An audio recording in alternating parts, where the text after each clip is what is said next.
I feel like screaming. I feel like screaming. Um, this is the third time I've gone live today. Um, the first time, mum came down the hallway and didn't see my sign on the door saying "Don't disturb" until it was too late. And then I had a conversation that I just couldn't get out of, so we had to end it. The second time, I accidentally told you my real name. You missed it.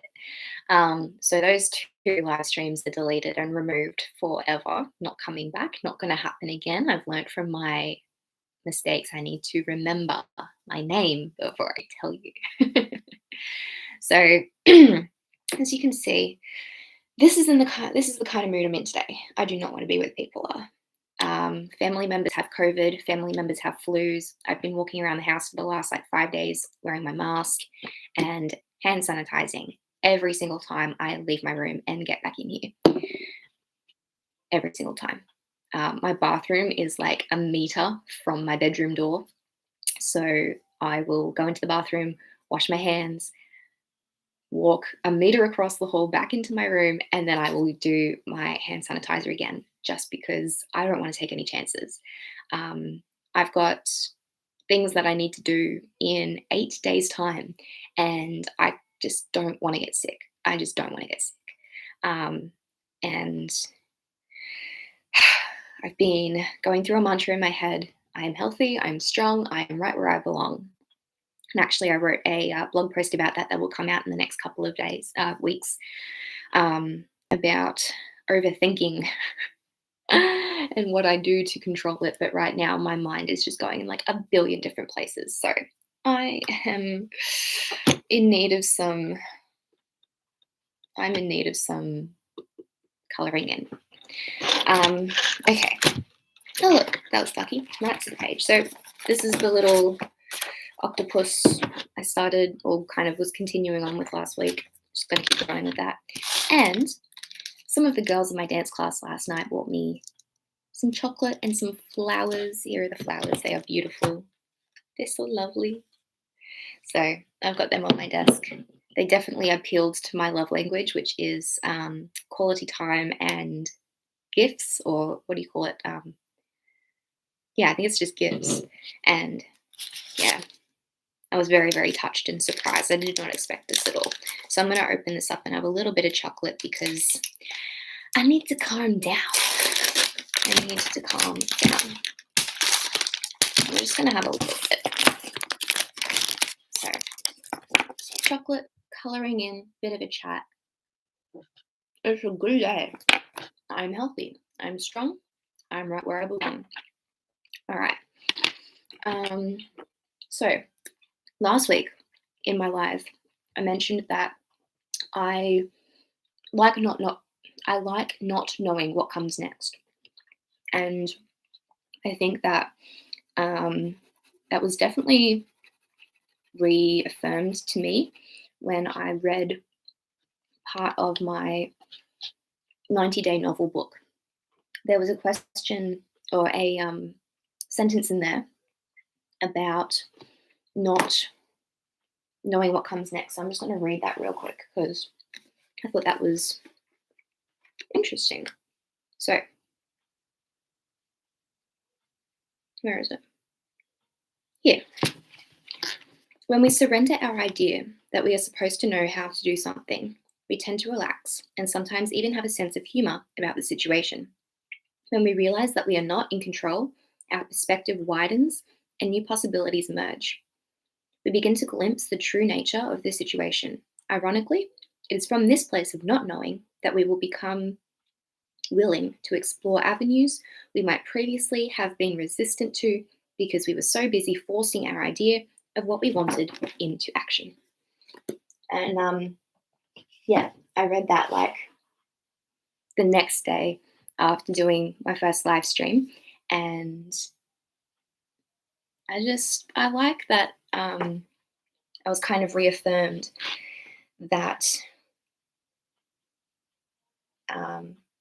not knowing or not knowing what comes next and not stressing about the future, which is so relevant right now, is the right way to go. It's can't control everything. I can't control who gets sick and who stays healthy. I can't control, I mean, I can control if I get sick and if I stay healthy to a degree. Um, but yeah. So I just wanted to mention that synchronicity. I thought that was very interesting. And I do um, like getting confirmation and kind of not, I don't think that was a sign, but that was definitely a confirmation from the universe or a synchronicity that I can't control everything and I need to be okay with that. And I'm just saying this out loud now, realizing that I can't control everything and I need to be okay with that. So, yeah. Um, so, with my writing, I didn't do much last week either. I barely opened that 90-day novel book. And I was saying to my partner the other day, I find it so hard to sit down and actually write. And I'm not sure like why I'm not sure why that is, but the contact I have in the industry that I mentioned last week was sitting down with her for the first time having coffee and talking about writing and everything, and she said it is a it is a hard thing to do to sit down and write. And I wish I knew why, um, other than it just is. And I was talking yesterday about it, and I think it's because, at least for me, I feel overwhelmed. I'm creating an entire world from just my head, and there's a lot to think about. And um, there's a little bit of pressure that I put on myself to make it good. Like, I don't want to write something that's crap. Um, so I think it's a combination of not knowing what comes next, which is all up to me, the overwhelm of having to decide what comes next. And I think that can put me in a state of kind of like paralysis. If you've heard of analysis paralysis, it's like if you analyze everything, or if you try and think of everything, you become paralyzed with everything you have to do. I think it's just another state of overwhelm. Um, so I've been feeling that way with writing lately. But I think I think it was Wednesday, I took a walk with my partner on the beach. We went and bought coffees from Zarafas and walked on the beach. And I said, "Hey, can I talk to you about my book?" And so we spent the next like hour walking and talking about book two, all its ideas that I have. We were coming up with new ideas. He was asking questions that really triggered creative questions and answers from me, which I loved. And I have not felt more, um, I have not felt more excited to write and passionate about the particular story that I'm writing in a long time. Um, so we're actually going for a walk after this later today as well, which I'm looking forward to. And I just think that finding those moments and those ways of being reconnected with your story on an emotional level. Like, I am emotionally invested in this story, but sometimes the overwhelm of everything I have to do for it kind of stops me from actually doing anything, if that makes sense. Um, yeah, it's just analysis paralysis. Um, Yeah, so I'm looking forward to that today. I think that'll be good. And I didn't physically write anything down while we were walking. It was just brainstorm talking, which was nice. Um, Nice not to have to be sitting at a desk and doing that creative work. I was moving, my body was flowing, energy was flowing. It was just really, really good. So I haven't felt like that in a while, and I really liked that. Um, Something else that happened yesterday I was listening to the Creative Pen podcast by Joanna Penn, and I have no idea what guest she had on. I have no idea what episode number it was. It was just the most recent one that came up. And they were talking about plotting and pantsing. Um, and this guest author is a plotter. She plans everything out in a spreadsheet before she starts to write. She goes to such detail for each chapter before she even starts to type the story out. Whereas Joanna, and I didn't actually realize this, and I've been following Joanna for like years now, although I did have a bit of a break for a while. Joanna actually she calls herself a discovery writer. So she pantses. She doesn't like the word pantsing, like flying by the seat of your pants, but she likes to discover as she writes. And that took so much pressure off myself because for this book, this second book in the Griffin Chronicles trilogy, I was thinking, okay, it took me this many years to write book one, and I don't want it to take that long to write book two. So if I plan everything, if I have everything outlined and completely sorted before I start writing, that's going to be so much easier. But for me, sitting here behind this desk and doing that work, I find that I get stagnant, and like I said before, I get analysis paralysis, and I just don't end up doing anything. So I hearing Joanna say that she was a discovery writer, and I've listened to some of her books on Audible, and I love them; they were great. Kind of gave me permission to be a discovery writer as well. Like I might not be as much of a plotter as I once thought I was. So I thought that was really cool. And I think the way I do work best when writing, especially when I think about book one, which is with beta readers, um, the more that I like to edit. I like taking the bits and pieces and chop and changing them around and making the story work. The first draft process is a little bit of a tedious thing for me. So I think that I need to get through that first draft by letting anything that wants to happen, and then I chop and change and edit and piece things together and do that kind of stuff.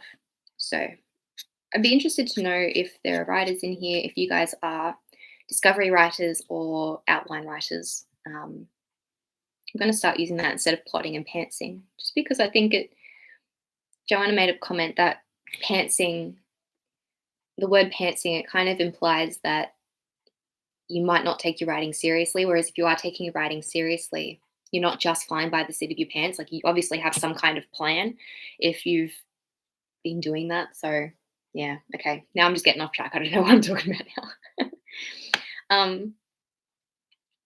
Today feels really forced with this live stream. Last week felt very, very flowy and easy, and it was fun. I think just because I have, pardon me. Ugh. I think just because I have a lot on my mind at the moment regarding health and flus and what I'm going to do about it all. And yeah, I think that's all just stressing me out a little bit. And today feels very forced. I'm also conscious that I have family members home at the moment, and it's just strange doing this, knowing that somebody could be eavesdropping at the door, and they're not, but I know I would be. So yeah. Actually, do you guys do that? Do you ever eavesdrop around the house or on other people intentionally? Like if I hear talking upstairs, I'll go stand at the bottom of the steps really quietly and just try and hear what's going on. Is that weird, or is that just me, or did you guys do that too? So anyway, I think I'm done for today. I'm gonna go sort some stuff out. And I'm really looking forward to this walk on the beach with my partner to talk about writing and the stories.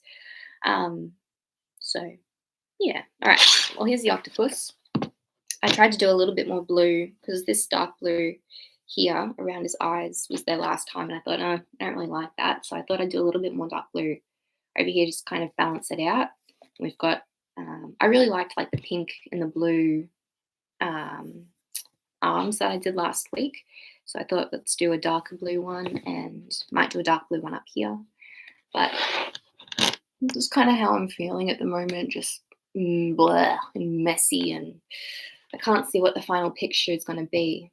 But you just got to keep going. Just got to take one step at a time. Keep chugging forward. Keep doing the next right thing, and everything will work out. I do believe that everything will work out in the way that it's meant to. So, thank you for joining me today. I hope you enjoyed. If you had a piece of chocolate too, I hope you enjoyed that. I only had one piece, and honestly, I could eat this whole block in a sitting on my own in the past, but I really don't feel like it today. Um, Again, probably because there's just so much going on in my head. Okay, it's time to go think about writing stuff. And oh, this Friday's video, let me quadruple check what video it is. This Friday's video is going to be, ooh, it's a special one. It's a fun one. Okay, so I'm going to introduce you to one of my characters in my book, The Griffin Chronicles. Her name is Zoe, and she has some hashtag main character energy, how to be the main character of your life advice for you. And I'm actually very excited for this video. I'd love to know what you think of it. So if you do go and watch it on Friday, make sure you leave a comment. And yeah, I hope everyone has a great week. I hope everyone is healthy and whoop, I hope everyone is healthy, and that if you're stressing out about something right now, just remember that all you can do is take one next step, and then one next step after that, and then one next step after that. So take a breath, remember to live in the moment, and have an amazing week.